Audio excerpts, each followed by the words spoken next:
Hello TL Travelers and welcome back to the TL Travel YouTube channel. For those of you who are new here, welcome to my channel. For those of you who are not new here, welcome back. So today I'm going to shake it up just a little bit for those of you who know that I have my own travel business and have been asking me about just what I do, what my day is like, what I like, what I dislike about it. I'm going to do a little video for you guys today just about the difficulties that come with my job and I guess the hardest things about working from home and working to plan travel and, you know, what I go through to make sure that you guys have a carefree trip. So a little disclaimer before I get started, this is by no means me not, you know, appreciating the kind of work that I have the opportunity to do. I absolutely love my job. I love planning, and a lot of these hard things that I go through are actually challenges that kind of excite me, and I really, you know, I enjoy the challenge. But with that being said, they are considered sort of the things that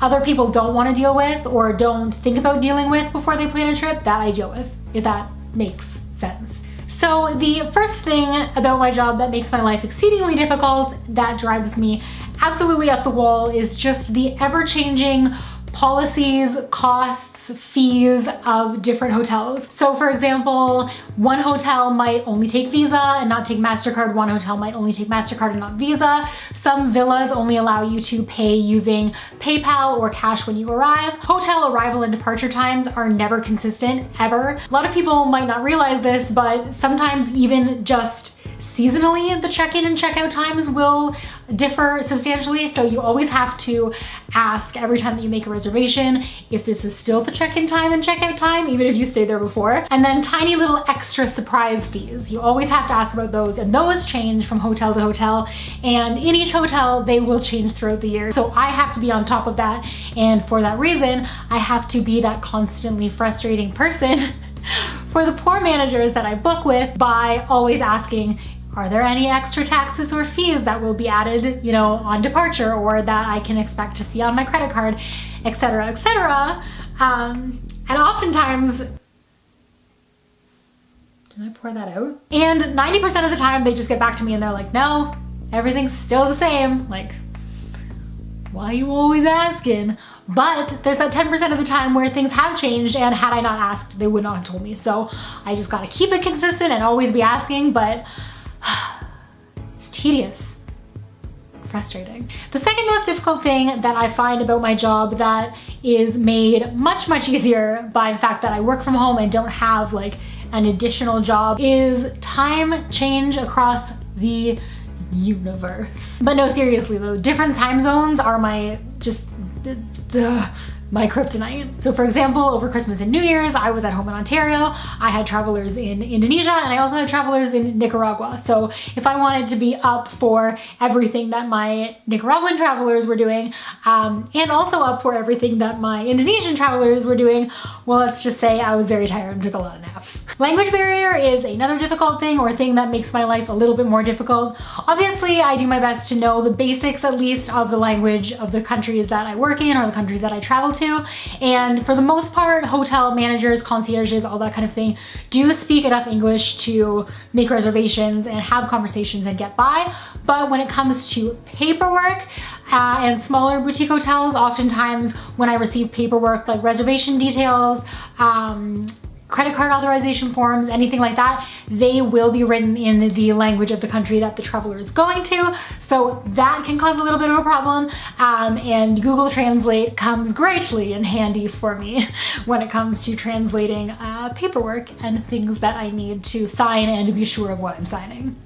The next thing that makes my life a little bit more difficult, a little harder, but makes your lives as travelers very, very, very much easier is the fact-checking and consistency of recommendations part of my life. So for those of you who might not know, when my travelers go on trips with me, they also get a detailed PDF itinerary that connects to the internet. So there is area information, maps, restaurant recommendations, area activities, if I didn't say that already, booking confirmation numbers, all that kind of thing, all listed out in a nice, neat little document. So if you're traveling around in the city, you can pull up your maps and you can say, I'm here, TL Travel recommends this restaurant or whatever, click on it, get the directions to go there, and you know that you're eating somewhere that's, you know, gonna be good. So of course, with operating that operating that service, offering that service, fact checking is a big thing because especially I find in Southeast Asia, restaurants, they pop up, they disappear, and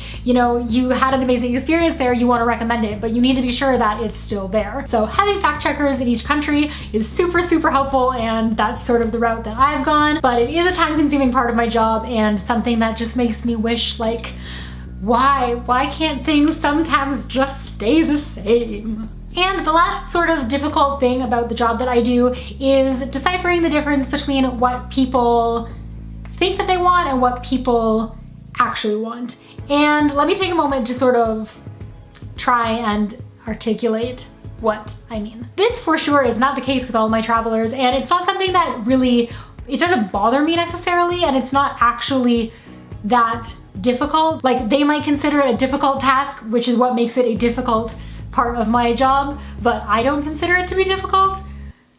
Does that make sense? So especially in this day and age with social media and Instagram being like the place where pictures are posted, travel pictures, all that kind of stuff, people will often see a photo and be like, this is the country that I want to go to. That's where I want to be.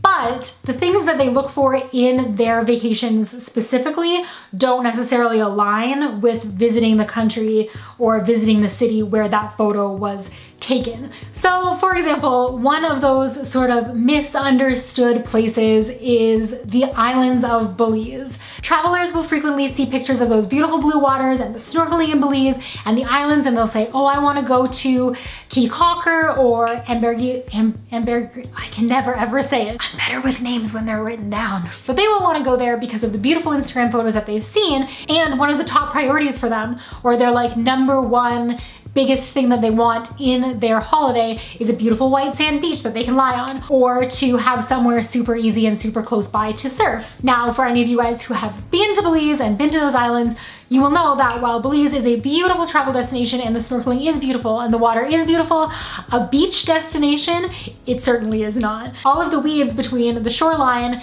and the end of those big, long, beautiful docks that you see don't get pulled. But when people are looking for beautiful white sand beaches to lay out on and take swims from and all that kind of stuff, that's generally not what they have in their mind.